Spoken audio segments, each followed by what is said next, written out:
What's up guys, it's Max Merck here, and today I have this absolutely stunning 2012 Aston Martin Virage. I really don't have that much time with this car, so I'm going to try and keep this one quick and really go over just the cool things that I found with the car from my short time having this car.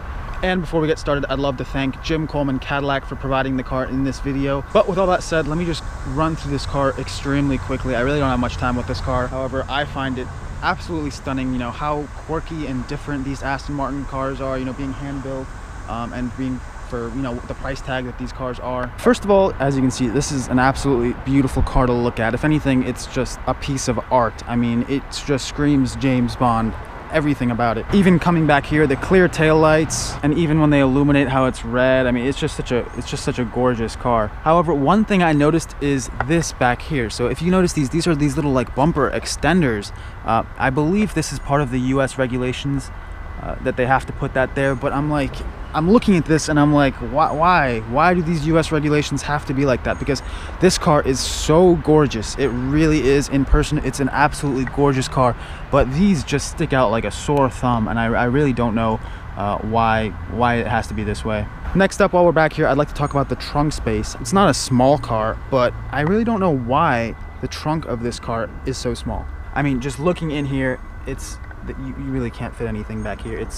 It's kind of disappointing and a little bit sad if you ask me, because this car is a Grand Tourer, yet they've managed to make the trunk as small as it is. Next up is that this car has the carbon ceramic brakes, which are, you know, they stop extremely well. They, you know, reduce brake fading, they reduce the amount of brake dust. But a cool quirk I found is towards the rear, you can actually see Brembo has left their logo right there, so you can see they have a Brembo logo on these two-piece carbon ceramic rotors. So that's just another thing I found. And next up with these Aston Martins, it's kind of a signature Aston Martin thing, is the doors. So to open it, it's kind of like these exotic cars. You just pull right there on the side, and it actually doesn't swing out, it swings up. So I hope you guys can see it on camera, but it doesn't just swing out, it swings up. And if you take it to the fully extended position, it actually holds itself there, which is good because it's a pretty heavy door, and in that upright position, I can imagine it would be annoying if it kept falling, but it holds itself there, and it's kind of like it's like a mini butterfly door, but whatever it is, it's really well engineered and it's really cool. I'll pop the hood for you guys real quick, but another thing to notice down here is that the actual gas cap button is over here. So if you notice that this right here, it's illuminated as well, there's that red LED, but if you push that, that is the gas cap, and as you can see, it goes ahead and pops open right over here. You have that pretty nice aluminum gas cap right over there. However, every time I see this, it reminds me of that Top Gear episode. I remember Jeremy Clarkson, I think he had a DB9, and they were doing one of those challenges, you know, they had to race Hammond and May and like a train, whatever it was. But I remember he went to a fuel stop and he was putting gas in the car, and he could not find the button to open up the gas tank, and I'm like, yeah, I don't blame them. That is a terrible spot. I mean, at the very least, I'm glad they put this little red LED down there so you can kind of spot it, but it's just a really weird design. And down here is also the lever to open up the hood. So as we go ahead and open up the hood right here, you can see you have this little plaque that says hand built in England, final inspection by Paul Bolitho. But overall, this engine is absolutely massive. It's Aston Martin's 6-liter V12. It's kind of weird because despite how long the front end of this car is, it's kind of mounted a bit over and behind the front wheels. So I don't know if that, you know, counts as being a mid-engine car. It's still a front-engine car, but it is mounted pretty kind of far back. And of course, you have these factory stripe braces. And another cool thing I found on the body panels of this car, it's on the trunk lid as well, are these little labels made by 3M. I hope you guys can read that, but it says it's permanently marked even if the label is removed. So I guess if you remove this label, that number is still going to be there. I really don't know the purpose of this. If you guys know, you can throw it down in the comment section below, but I just thought that was pretty unique and different. I've never seen that before. Now let's hop back inside the interior. Another quirky little thing about these Aston Martins that I'd like to go over real quick is the parking brake. So right now it's disengaged, but if I go ahead and pull it up, I'll go ahead and engage it right now. Right now it's engaged, but I can go ahead and push it back down just like that. So the parking brake right now is engaged, as you can hear, but you can go ahead and stow it back down. So if you want to get in and out of the car, it's not in your way. And to release it, you just go ahead and pull up and then push down, and now it is disengaged. So for people who don't know these cars, I can see how that will be a little confusing. but it's just the engineering in this car is just, it's crazy. I mean, even the doors, the parking brake, it's very different than German engineering, I will say. I'm not going to go ahead and talk about every little detail about the car because, you know, Aston Martin's, the car speaks for itself. However, I will say for a 2012 car, the quality in this car, I understand it's a hand-built car, it's very expensive.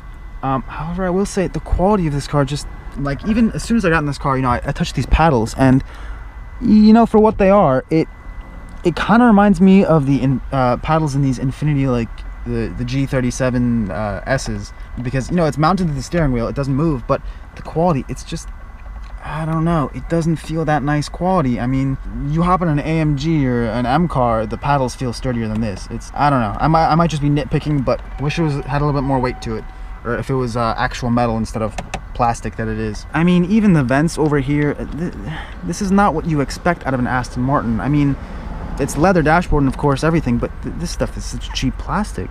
I mean, even the headlight switch down here. Another quirky thing is the seat controls are over here to the right of the steering wheel. And then over here, I really don't know what this is. It's got some straps, like it might be a cup holder, but I'm pretty sure it's not a cup holder. Your cup holder is in fact over here. Very flimsy, I will say, very shallow. I personally would not trust putting a drink in there. But if you want to put that away, this opens up like so.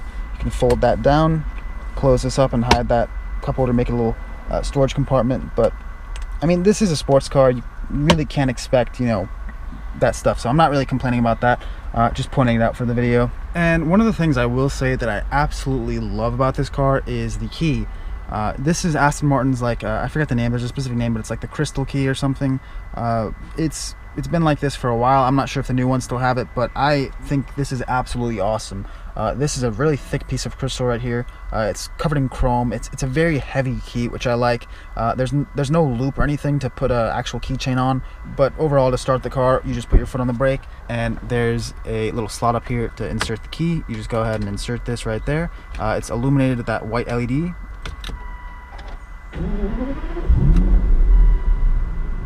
Man, the V12 startup sound is probably one of the best sounding, probably one of the best car sounds I have ever heard. And of course up here, you know, it's gonna take a little bit of getting used to, but you got the park, reverse, neutral, and drive buttons up here. So right now it is in drive auto, but if you want to go ahead and put it in sport, down here you can stiffen up the suspension with that button over here. You have your traction control button over here as well.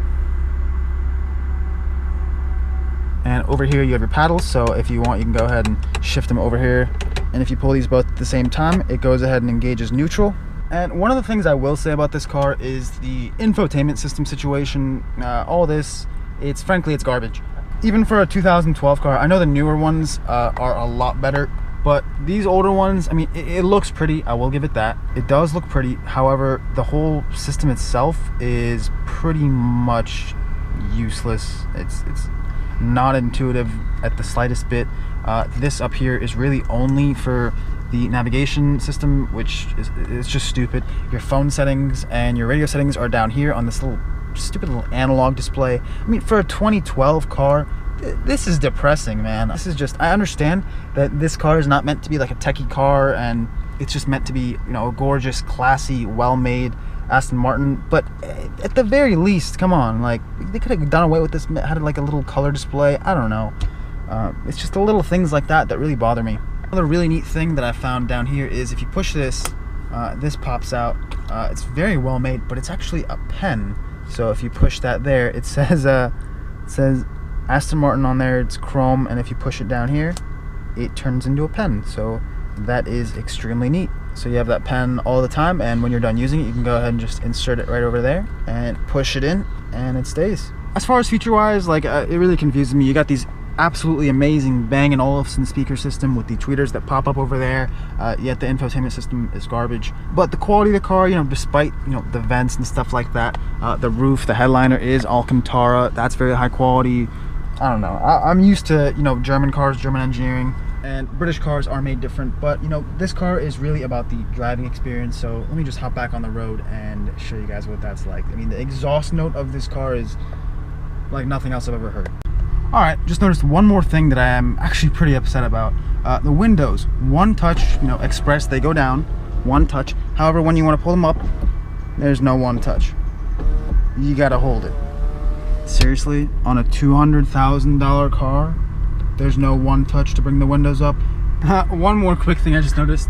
This low-key kind of looks like a Garmin navigation system that they've just implemented in here. But okay, that's enough about me, you know, nagging, complaining about the little creature comforts. That's not what this car is about. I know.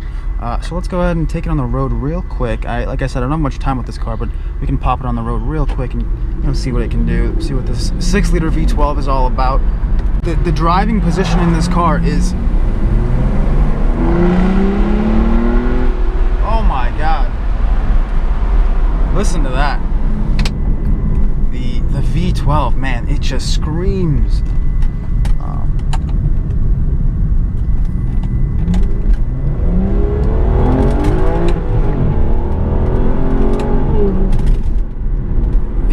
It's an amazing exhaust note.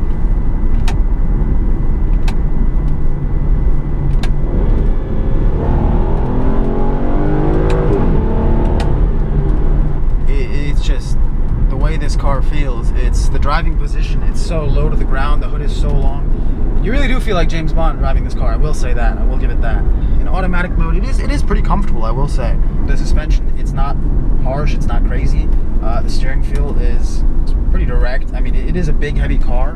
You know, like I said so many times, this is a grand touring car. You know, it's a GT car. It's meant to be a comfortable cruiser, and I will say it does that pretty well. You're not going to get the, you know, creature comforts that you would get in maybe like a I don't know, like a Bentley Continental, but at the end of the day, it's in a class of its own, you know, just for the sake of how gorgeous this car is. This car is absolutely beautiful. Yeah, I really do feel like James Bond driving this car. Alright, I think this is a good place to end the video because frankly, I'm a little bit lost for words and a little bit lost with my thoughts over this car, because I will say, when I first got the keys and I went to go film the video on this car, I was pretty excited. I was pretty amazed by the car. But after spending a little bit of time with the car, it kind of grew old. Comment what you guys think of the Aston Martin Virage or Aston Martin as a whole down in the comments. You know, tell me why I'm wrong. Tell me why these cars are great cars. If we've learned anything from this video, it is that Aston Martins, regardless of what they are, a Volante, a convertible, DB9, DBS, whatever it is an absolutely gorgeous car. And I feel like James Bond driving this car, but it's not for the quality of the car. It is solely based upon the looks and that V12, that buttery smooth, that amazing sounding V12. Like I said so many times, comment what you guys think, and if you guys like this video, be sure to hit that like button, subscribe for more, and thanks for watching, and stay tuned for the next one.